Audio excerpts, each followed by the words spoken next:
Hello students, welcome to अभिलक्ष्य academy. अभिलक्ष्य academy में आप सभी का स्वागत है और आज हम स्टार्ट करेंगे टाइम एंड डिस्टेंस का पार्ट 4, जिसमें हम बेसिक कॉन्सेप्ट लेंगे ट्रेन्स के और हम ट्रेन्स के ऊपर जो भी आधारित क्वेश्चंस होते हैं वो आज कवर करेंगे। ठीक है, तो उम्मीद है आज की क्लास आपको पसंद आएगी। तो स्टार्ट करते हैं आज की क्लास का पहला सवाल बिल्कुल। और सबसे पहले समझेंगे कॉन्सेप्ट के बारे में। एक ही फॉर्मूला बताऊंगा ट्रेन का और उसी फॉर्मूले से सारे जितने भी ट्रेन्स की प्रॉब्लम्स हैं, जितने भी क्वेश्चंस ट्रेन्स के होते हैं, वो एक ही फॉर्मूले से सारे कवर हो जाएंगे। ना तो आपको ये देखना पड़ेगा कि प्लेटफॉर्म पार हो रहा है, ना ही आपको ये देखना पड़ेगा कि कोई पर्सन पार कर, ना कोई पोल, ना कोई आपको ऐसी चीज देखने की पड़ेगी। आपको एक ही फॉर्मूला पुटअप करना है और उसी फॉर्मूले से सारे क्वेश्चंस आपके आसानी से हो जाएंगे। तो स्टार्ट करते हैं और देखते हैं पहला सवाल। देखो, सबसे पहले बेसिक, क्योंकि ट्रेन वाले क्वेश्चंस में क्या होता है कि जो ट्रेन की दूरी होती है वो मीटर में दी हुई होती है, लेकिन जो ट्रेन की स्पीड होती है या पार करने का टाइम होता है वो मीटर या सेकंड में या किलोमीटर पर आवर में आपको दी होती है। ठीक है, तो ट्रेन के क्वेश्चंस में सबसे ज़्यादा जरूरत पड़ती है ट्रेन की स्पीड को कन्वर्ट करने के लिए, क्योंकि कभी कभी ट्रेन जब पार करती है तो कई घंटे नहीं लगाती है पार करने में, कहीं ना कहीं किसी चीज़ को पार करने में मिनट या सेकंड्स कुछ लगाती है। ठीक है, और ट्रेन की जो स्पीड होती है वो किलोमीटर पर आवर ज़्यादातर क्वेश्चंस में दी जाती है, और ट्रेन की जो लेंथ होती है वो भी कहीं ना कहीं मीटर्स में ही होती है। तो इसका मतलब हमें मीटर और सेकंड टाइम तो दिया होगा, लेकिन आपको स्पीड किलोमीटर पे अगर दी हुई है तो आपको मीटर पर सेकंड में उसको चेंज करना आना चाहिए। ठीक है, तो स्टार्ट करते हैं। देखो, मैंने टाइम एंड डिस्टेंस की फर्स्ट क्लास में आपको ये समझाया था कि कभी भी मीटर किलोमीटर पर आवर में अगर कोई स्पीड है तो उसको मीटर पर सेकंड में कैसे चेंज करनी है, और अगर मीटर पर सेकंड में है तो किलोमीटर पर आवर में कैसे चेंज करनी है। तो कभी भी किलोमीटर पर आवर में अगर आपको स्पीड दी है तो आप उसको मीटर पर सेकंड में चेंज कर सकते हो। कैसे? उस स्पीड को 5/18 से मल्टीप्लाई करके। ठीक है, और अगर आपको मीटर पर सेकंड से किलोमीटर पर आवर में चेंज करना है तो आप उसको 18/5 से मल्टीप्लाई कर सकते हो। ठीक है, ये सिंपल सा रूल है। ठीक है, और ये बताया भी था आपको फर्स्ट क्लास में कि 18/5 या 5/18 आया कहाँ से। ठीक है, किलोमीटर को मीटर में चेंज किया, आवर को सेकंड्स में चेंज किया, तभी जाके ये 5/18 आया। ठीक है, चलो अब अगर बात करें यहाँ पर क्वेश्चन की, तो क्वेश्चन क्या कह रहा है ये देखो। 360 किलोमीटर है, किलोमीटर को मीटर पर सेकंड में तो 5/18 से मैं मल्टीप्लाई करूंगा, और 18 से 20 टाइम्स कहीं ना कहीं जो स्पीड आएगी वो कितनी आ जाएगी, 100 मीटर पर सेकंड। ऑप्शन नंबर डी बिल्कुल करेक्ट है। नेक्स्ट अगर मैं बात करूं क्वेश्चन की, यहाँ पर मीटर पर सेकंड में दिया हुआ है तो किलोमीटर पर आवर में चेंज करना है, तो 150 को 18/5 से मल्टीप्लाई करूंगा मैं इस बार, और यहाँ से 3 टाइम्स 30 टाइम्स ये कह सकते हैं 540 किलोमीटर पर आवर आ जाएगी। ठीक है, मीटर पर सेकंड से मैंने चेंज कर दी 540 किलोमीटर पर आवर। इस तरह से चीज़ों को करना है, ध्यान रखना है, बस यूनिट आपकी सेम रहनी चाहिए। अब आगे आगे आने वाले क्वेश्चंस पे, हाँ अब आ जाते हैं एक ट्रेन वाले क्वेश्चंस पे। और एक बेसिक सा एक फॉर्मूला देखो, हमें ये पता है कि distance is equal to speed into time. ये तो हमें पता ही है कि डिस्टेंस किसके बराबर होती है, स्पीड मल्टीप्लाई बाय टाइम के बराबर होती है। ठीक है, तो कभी भी ट्रेन वाले क्वेश्चंस में आपको क्या करना है, इस डिस्टेंस में दो चीजें आएंगी ट्रेन वाले क्वेश्चंस में। एक तो जो ट्रेन मेन ट्रेन है, जिस ट्रेन की वो बात कर रहा है, मेन ट्रेन, ठीक है, जो वो चला रहा है या चल रही है जो ट्रेन, उसकी लेंथ आएगी। क्या आएगी? उसकी लेंथ आएगी, लंबाई। और जिस ऑब्जेक्ट को वो पार करेगी उसकी भी लंबाई आएगी, अगर उस ऑब्जेक्ट की लंबाई हुई तो। जैसे कि अगर मैं बात करूं किसी मैन की, तो मैन की तो कोई डिस्टेंस नहीं होती है, तो जीरो रखनी है यहाँ पर ऑब्जेक्ट।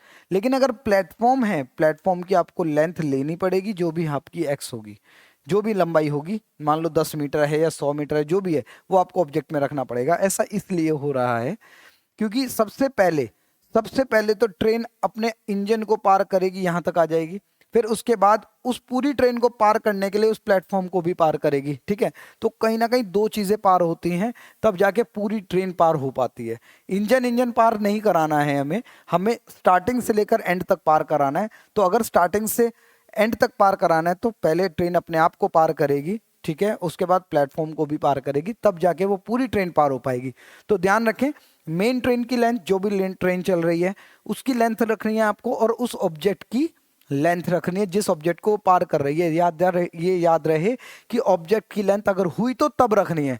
अगर मैन की बात करेगा, मैन की कोई लंबाई नहीं है, इस तरह से कोई लंबाई नहीं है तो मैन की लंबाई नहीं रखनी है। पोल की कोई लंबाई नहीं रखनी है, टेलीग्राफ पोस्ट की कोई लंबाई नहीं रखनी है, ठीक है। मूविंग मैन है तब भी उसकी कोई लंबाई नहीं तय करनी है, लिखनी नहीं है यहाँ पर। हाँ, जैसे टेलीग्राफ पोस्ट है तब भी नहीं लिखनी है। अगर कोई ऐसी चीज को पार कर रहा है जिसकी लंबाई है, जैसे कोई ट्रेन को पार कर रहा है या प्लेटफॉर्म को पार कर रहा है या टनल को पार कर रहा है, ब्रिज को पार कर रहा है, प्लेटफॉर्म को पार कर रहा है, तब उस ऑब्जेक्ट की लेंथ आपको यहाँ पर लिखनी पड़ेगी। ध्यान रहे किसी और ट्रेन को भी पार करेगा तो उस दूसरी ट्रेन की जो जिस ट्रेन को वो पार कर रहा है तो वो भी तो एक ऑब्जेक्ट हो गई उसके लिए, तो उस ट्रेन को भी पार करना पड़ेगा, ठीक है। तो याद रखें चाहे वो मूविंग हो चाहे वो नॉन मूविंग हो, यहाँ पर ऑब्जेक्ट की लेंथ आएगी अगर उस ऑब्जेक्ट की लेंथ हुई तो, ठीक है। स्पीड की बात करते हैं यहां पर।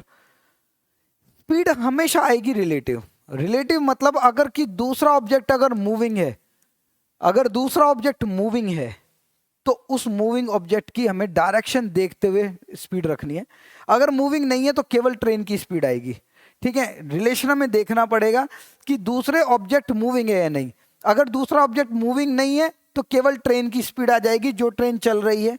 अगर दूसरा ऑब्जेक्ट भी मूविंग है फिर हमें ये देखना पड़ेगा कि ट्रेन अगर इस डायरेक्शन में जा रही है और ऑब्जेक्ट भी उसी डायरेक्शन में जा रही है तो दोनों ही ट्रेन और ऑब्जेक्ट की स्पीड माइनस हो जाएगी, ठीक है। और अगर ट्रेन इधर जा रही है और ऑब्जेक्ट सामने से आ रहा है तो क्या हो जाएगी, ट्रेन और ऑब्जेक्ट की स्पीड क्या हो जाएगी, प्लस हो जाएगी। ये रिलेटिव स्पीड हमने पिछली क्लास में सीखा है, ठीक है। तो ध्यान रखना है रिलेटिव स्पीड आपको यहां पर रखनी है हमेशा। रिलेटिव हमेशा ये देखना, रिलेटिव क्या मतलब होता है, जब दूसरा ऑब्जेक्ट भी मूविंग हो तब आपको रिलेटिव रखनी है, नहीं तो सीधा ट्रेन की स्पीड यहां पर रखी जाएगी। सिंपल से कॉन्सेप्ट है, बिल्कुल बहुत सिंपल है। ध्यान रखें ट्रेन में मेन ट्रेन की लेंथ और जिस ऑब्जेक्ट को वो पार करेगी उसकी ऑब्जेक्ट की लेंथ, अगर उस ऑब्जेक्ट की लेंथ हुई तो, ठीक है। और यहाँ पर रिलेटिव स्पीड, अगर ट्रेन मूविंग है तो ट्रेन की लेंथ ट्रेन की स्पीड आएगी, अगर ऑब्जेक्ट भी मूविंग है तो रिलेटिव स्पीड आएगी, ठीक है। और टाइम जितनी देर में भी पार करने में लगता है वो आएगा।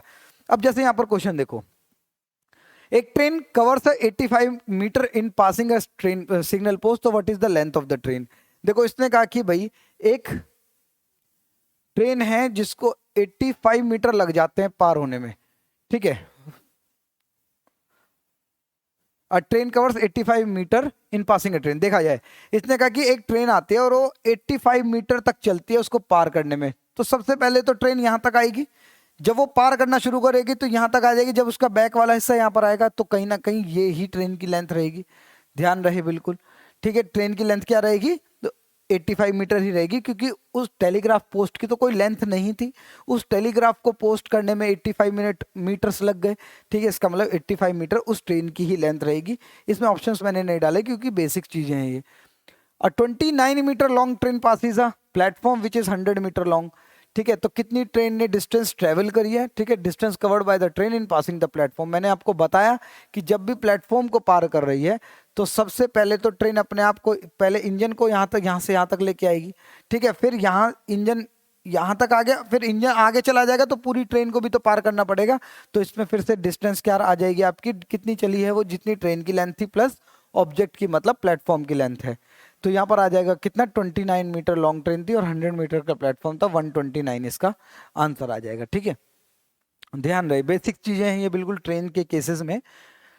To trains are moving in opposite direction, opposite direction, ठीक है। तो याद रखें उनकी रिलेटिव स्पीड क्या होगी, दोनों को क्या कर देंगे हम, प्लस कर देंगे, क्योंकि ऑपोजिट डायरेक्शन में वो मूव कर रही हैं। तो 4 और 8 कितना हो जाएगा, 12 मीटर पर सेकेंड हो जाएगा। लेकिन अगर ये सेम डायरेक्शन में होती तो उनकी रिलेटिव स्पीड क्या होती है आपको बताना है, ठीक है।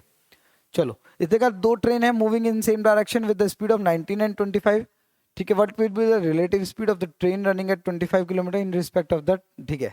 तो इस बार क्या आ जाएगा, 25 और 19 का क्या ले लेंगे, सीधा डिफरेंस। 25 और 19 का क्या आ जाएगा, सीधा डिफरेंस आ जाएगा, 6 किलोमीटर पर आवर का स्पीड आ जाएगी रिलेटिव, ठीक है। इसने इतना बड़ा क्वेश्चन यही पूछा, what will be relative speed of the train running 25 kilometre in respect of the train running at 19 kilometre. इससे कोई फर्क नहीं पड़ रहा, जब भी दो चीजें चल रही हैं तो उनका डिफरेंस आएगा अगर सेम डायरेक्शन में वो चल रही हैं तो, ठीक है।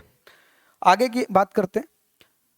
To trains of length 80 metre and 90 metre are moving in opposite direction, इतना इतना फाइंड द टाइम टेकन। हाँ अब आ जाएगा question. Distance is equal to speed into time. ठीक है, इसने कहा कि दो ट्रेन है जिनकी लेंथ 80 और 90 है। इसका मतलब यहाँ पर डिस्टेंस में मुझे 80 और 90 दोनों लेंथ रखनी पड़ेंगी, तभी एक दूसरे को पार करेंगे। ठीक है, और ये 10 मीटर और 7 मीटर की डायरेक्शन मतलब स्पीड से चल रही थी, या ध्यान रखिए ओपोजिट डायरेक्शन। अगर ओपोजिट है तो दोनों को क्या कर दे, प्लस कर देंगे, और टाइम हमें नहीं पता। याद रहे ये मीटर पर सेकंड में है और डिस्टेंस भी मीटर में, तो बिल्कुल सही है, हमने कुछ चेंज नहीं करा। यहाँ पर आ जाएगा 170 और ये 17, और आ जाएगा कितना टाइम, 10 सेकेंड उसको लगेगा पार करने में। ठीक है, 10 सेकेंड उसको पार करने में लग जाएगा। ठीक है, बिल्कुल सिंपल सी चीजें हैं इसमें। फॉर्मूला जो मैंने बताया वही आपको लगाना है, बिल्कुल सिंपल सा। A train passes a standing man. ठीक है, distance is equal to speed into time. A train passes a standing man in 6 seconds. ठीक है, 6 सेकेंड में टाइम तो आ गया, और प्लेटफॉर्म की लेंथ 210 है, और man in 6 seconds a platform. ठीक है, इसका मतलब यहाँ पर क्या दिया हुआ है, ट्रेन की लेंथ हमें नहीं दी हुई है, ट्रेन की लेंथ नहीं दी है, लेकिन प्लेटफॉर्म की लेंथ हमें दी हुई है यहाँ पर 210, और स्पीड बताई है। स्टैंडिंग मैन है, मैन नहीं चल रहा है, इसका मतलब हमें यहाँ पर क्या करना पड़ेगा, दोनों स्पीड भी बतानी पड़ेगी, और हमें ट्रेन की स्पीड भी और लेंथ भी, दोनों चीजें बतानी पड़ेंगी। ठीक है, चलो अब यहाँ पर अगर मैं बात करूं तो स्पीड तो नहीं पता। पहले देखा जाए तो इसने कहा कि एक मैन को पार कर रहा है, तो अगर वो पहले केस में मैन को पार कर रहा है तो केवल ट्रेन की ही डिस्टेंस आएगी, ट्रेन की ही लेंथ आएगी, और वो किस स्पीड से चल रहा था, ठीक है, ये भी हमें नहीं पता है। किस स्पीड से चल रही थी ट्रेन ये भी नहीं पता है, लेकिन ये बताया है कि उसने वो 6 सेकंड में पार करी है। ठीक है, टाइम बता दिया है कि 6 सेकंड में पार हुआ है, तो कहीं ना कहीं ट्रेन की जो लेंथ है वो कहीं ना कहीं 6s है। ट्रेन की जो लेंथ है वो 6s है। अब इसको यहां पर रख लेते हैं दूसरे केसेस में, distance is equal to speed into time. तो यहां पर अगर मैं 6s रखता हूं, s मतलब ट्रेन की स्पीड है, और यहां पर ट्रेन की स्पीड कितनी रखनी पड़ेगी,